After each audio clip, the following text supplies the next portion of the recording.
Olá, então vamos resolver a seguinte equação diferencial pelo método de série, procurando soluções em séries de potência, em torno do ponto x0 igual a zero.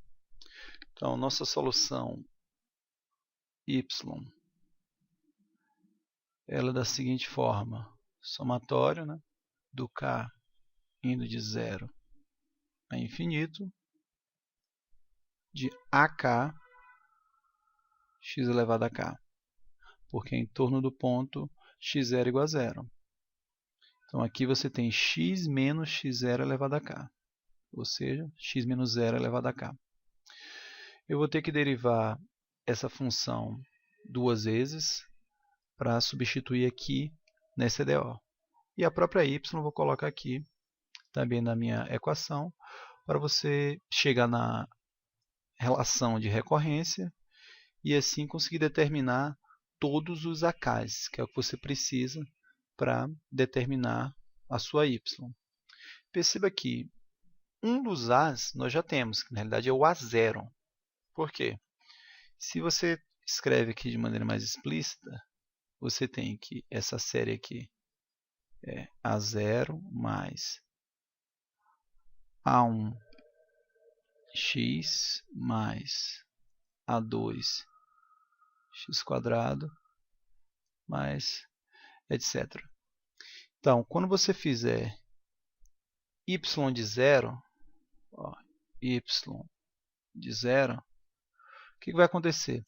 Todas essas parcelas aqui, a partir do termo a1, vão ser zeradas, porque tem um x. O x vai ser substituído pelo zero. Então, vai ficar a0 mais 0, mais 0, mais 0, mais 0. Ou seja, só sobra o a0. Então, o y de 0 é igual a 0.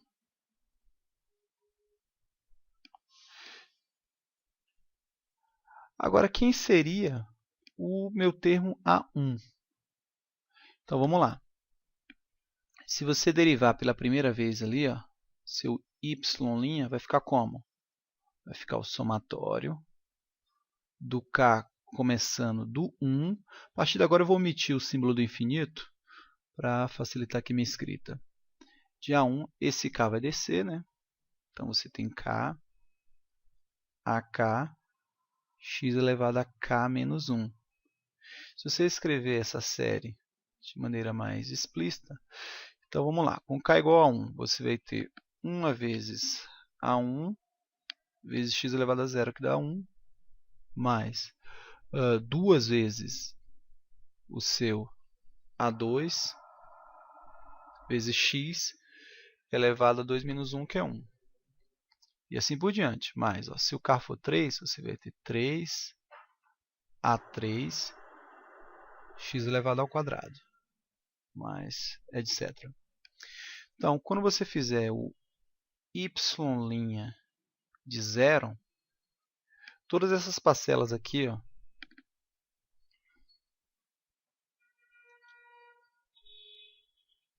essas parcelas aqui, elas vão desaparecer porque o x será substituído por 0. Então, vai sobrar somente o a1. Então, eu tenho aqui y de 0 vale a0. E eu tenho aqui y' de 0 vale a1. Por que eu estou fazendo isso? Nós já sabemos que a equação de segunda ordem aqui, desse tipo, linear, e de segunda ordem, homogênea, ela vai ter, nesse caso aqui, um conjunto fundamental de soluções formado por duas funções linearmente independentes, ou seja, teremos duas funções, uma y1 e y2, cujo Wronskiano é diferente de zero. E aí, nós vamos já utilizar essas constantes A0 e A1 aqui para você poder visualizar essas duas funções y1 e y2. Então, continuando. vou ter que substituir o derivada segunda nessa equação. Então, eu preciso da derivada segunda. A derivada segunda vai ser y, duas linhas, que é igual ao somatório, o k começando agora do 2. Então, aquele k menos 1 vai descer, então você vai ter k menos 1, ak, x elevado a k menos 2. Eu derivei essa expressão, ou seja, a série da primeira derivada.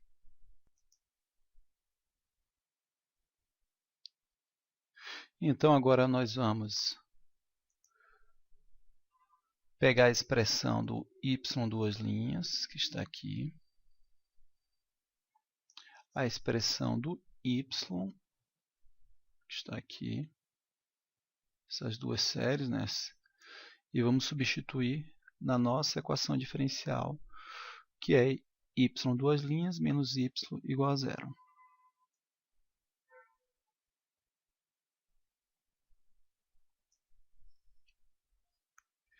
Então, nossa equação é y duas linhas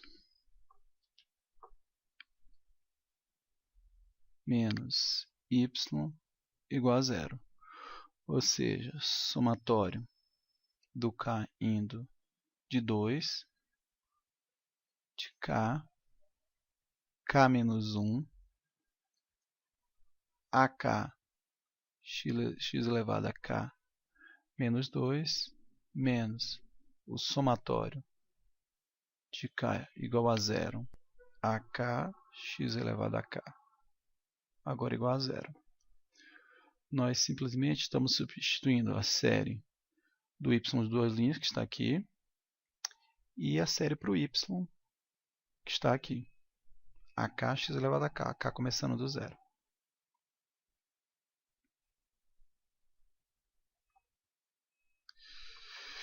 Eu não posso somar essas duas séries aqui de maneira imediata. Então, o que vai ser feito? Eu vou efetuar um deslocamento do somatório de maneira que esse k menos 2 torne-se um k. Então, eu vou ter que fazer uma permuta que o k vai ser trocado por k mais 2. Então, se o k foi trocado de k mais 2, ou seja, se você avançou 2 no índice do k, então aqui você vai retroceder 2. Então, o k vai começar no zero. Então, aqui vai ficar o somatório do k igual a zero. O k agora vai valer k mais 2, então ficou k mais 2. Aqui é k mais 1, mas trocando o k por k mais 2, vai ficar k mais 1. A, k mais 2, x elevado a k, porque o k foi trocado por k mais 2, menos o somatório do k começando no zero, de ak, x elevado a k, igual a zero. Agora, eu posso pegar essas duas séries aqui e transformar em apenas uma. Ambas começam aqui no k igual a zero, e a potência aqui do x é o k. Então, vai ficar assim, somatório do k indo igual a zero. E agora você tem k mais 2, k mais 1, ak mais 2, menos esse ak que está aqui,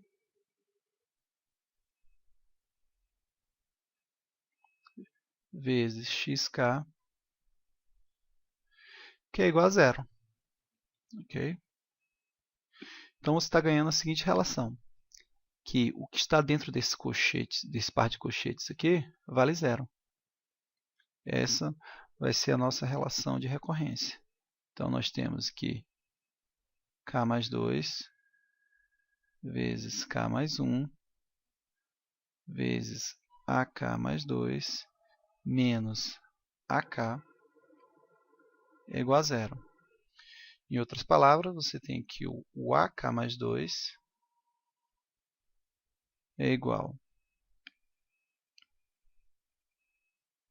a k mais 2 K mais 1. E aqui tem o AK. Então, AK mais 2 é igual a AK dividido por K mais 2 vezes K mais 1. Então, como o K começa do zero, perceba que para você obter um termo, por exemplo, eu vou calcular o A2. Para você calcular o A2, é precisar do A0. Então, são 2 níveis atrás. Se eu for calcular o A5, porque esse K aqui vale 3, então você precisa do A3.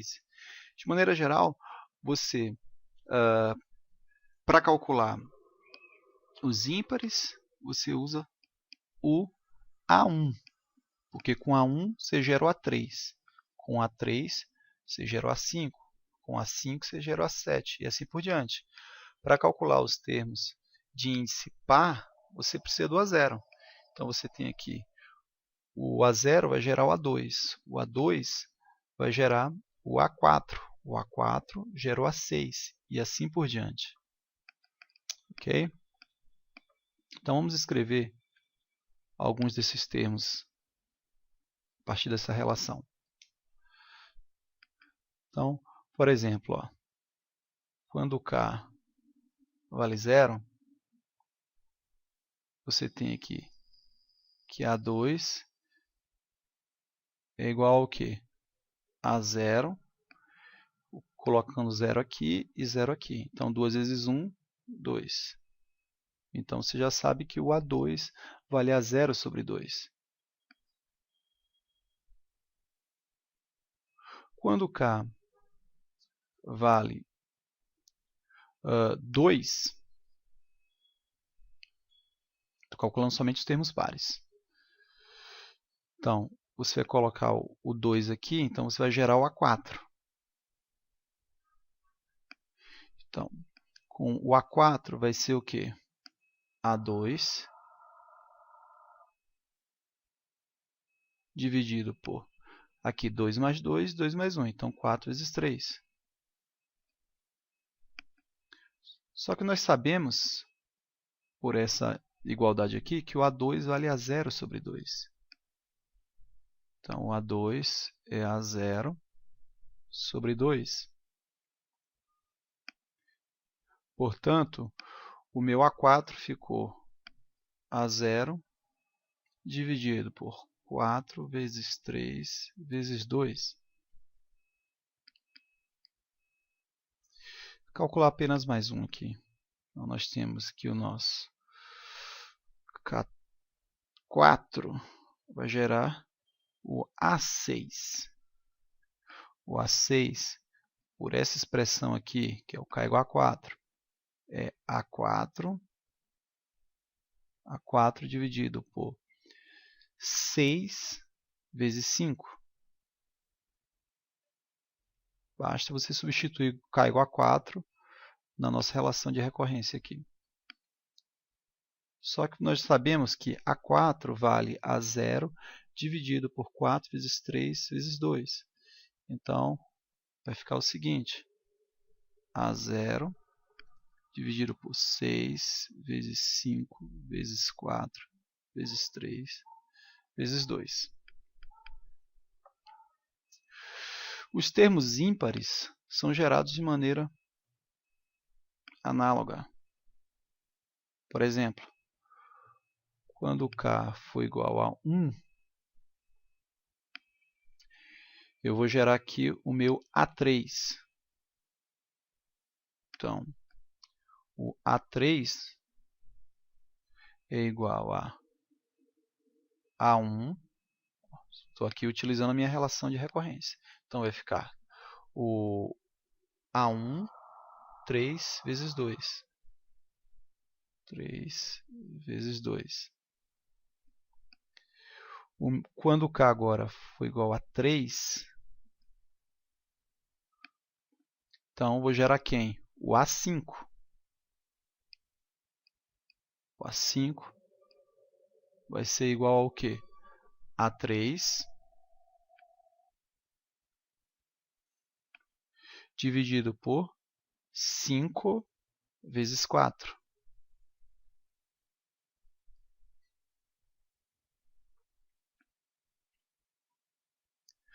Só que nós sabemos que A3 é A1 dividido por 3 vezes 2. Então, A5 ficou A1 dividido por 5 vezes 4 vezes 3 vezes 2. Esse exercício, como ele é muito simples, nós conseguimos uma fórmula para o termo geral da série. Se você perceber, tanto para os termos pares, aqui, ó, quanto os termos ímpares, existe uma relação muito evidente. Por exemplo, se você pegar somente os termos pares, então, ou seja, o A2K, caindo de 0 a infinito aí nos inteiros, você vai ter o seguinte, olhe para a relação aqui do A6. Você sempre tem o A0 no numerador e no denominador você tem justamente o fatorial do índice. Então, você tem um 6 aqui, aqui apareceu o fatorial de 6. Então, a relação que nós estamos tendo na realidade é A0 dividido por 2K fatorial.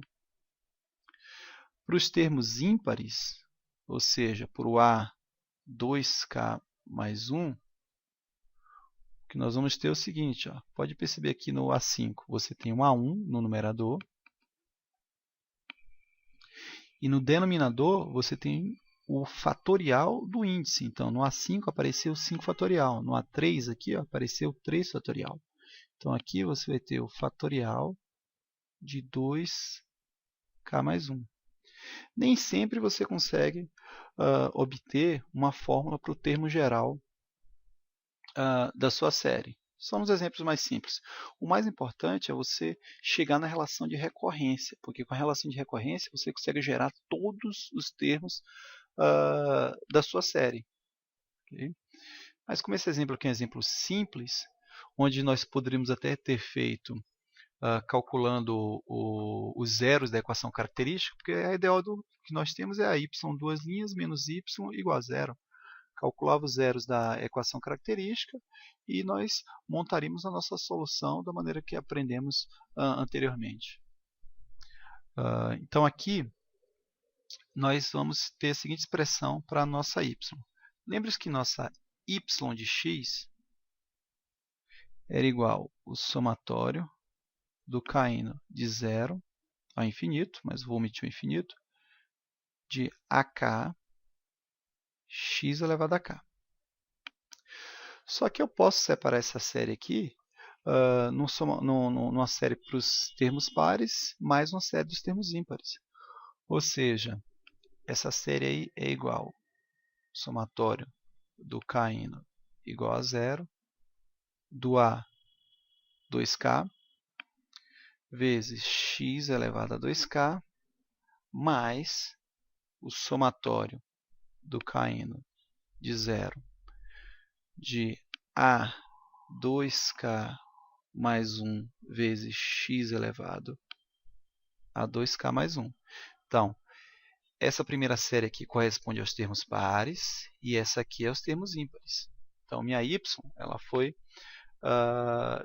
dividida nessas duas séries aí. E agora eu vou substituir nos termos gerais aqui, que é o A2K e o A2K mais 1, as suas expressões que nós obtemos anteriormente.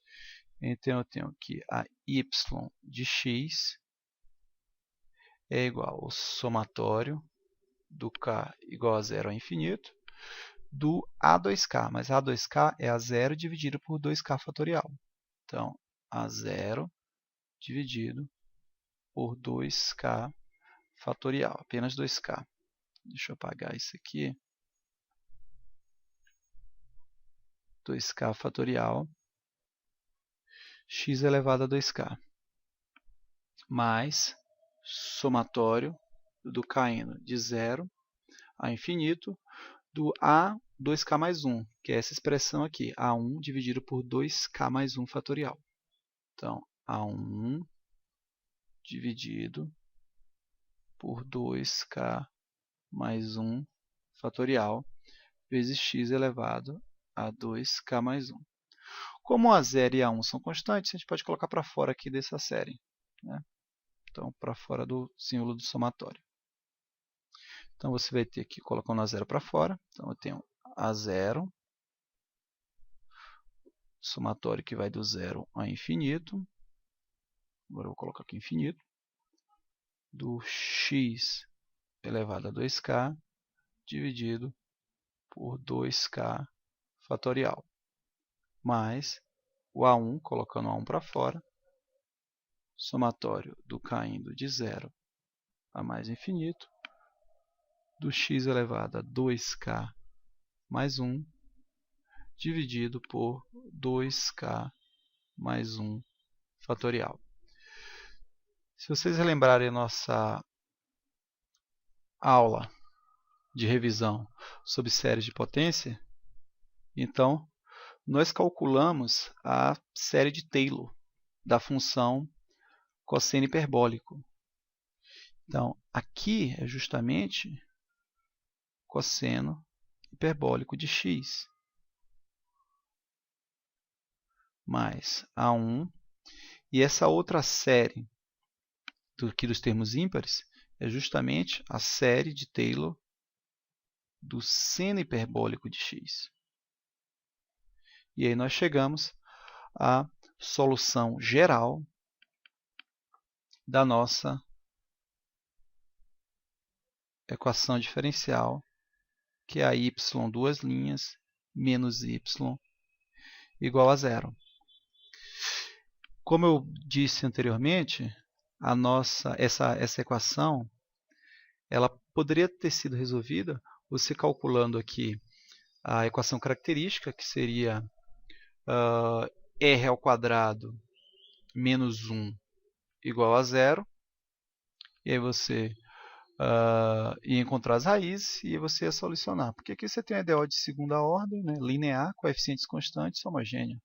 É o nosso primeiro método de resolução que nós vimos nesse curso. Com relação ao raio de convergência da nossa série solução, nossa y aqui, nós já sabemos que o raio de convergência é infinito. Primeiro porque aqui você tem o cosseno hiperbólico e o seno hiperbólico. Essas duas funções aqui possuem como domínio todos os números reais, mas nem precisaria chegar a ter a solução para determinar que o raio de convergência realmente é infinito, ou seja, para todo x real, minha série da y aqui, ela converge. Por quê? O coeficiente da minha y duas linhas aqui, o p de x, é a função identicamente 1. O coeficiente aqui do y é a função identicamente igual a menos 1. Então, essa EDO aqui, ela não tem singularidades. Se você montar a divisão aqui, coeficiente 1, né, e o menos 1 sobre 1 dá 1. Então, são funções cujo raio de convergência é infinito. E o teorema que nós vimos garantia que o raio de convergência da série solução era pelo menos tão grande quanto o menor raio de convergência das funções coeficientes aqui do y, que nós vimos em sala de aula. Então, se tem raio de convergência infinito, cada um dos coeficientes e a função aqui não tem singularidades, então o raio de convergência da minha série solução aqui é infinito. De fato, tudo é EDO de coeficientes constantes aqui homogênea, tem solução, né, cujo domínio são todos os reais. Então, nossa y aqui tem um domínio, todos os números reais. Só reafirmando que as funções cosseno hiperbólico e seno hiperbólico formam um conjunto fundamental de soluções para a nossa EDO, nós vamos calcular o Wronskiano dessas duas funções e verificar que dá um valor diferente de zero. E isso mostra que as funções cosseno hiperbólico e seno hiperbólico são LI. Okay? Então, nós temos aqui que o Wronskiano do meu cosseno hiperbólico com o seno hiperbólico, já sabemos que é o seguinte determinante. Então, aqui eu tenho o cosseno hiperbólico de x, aqui eu tenho o seno hiperbólico de x, aqui embaixo vou colocar a derivada do cosseno hiperbólico, que é o seno hiperbólico de x. Não é menos, hein? A derivada do cosseno é menos o seno, mas do cosseno hiperbólico é o seno hiperbólico. A derivada do seno hiperbólico é o cosseno hiperbólico. Então, esse determinante aqui vai dar o cosseno hiperbólico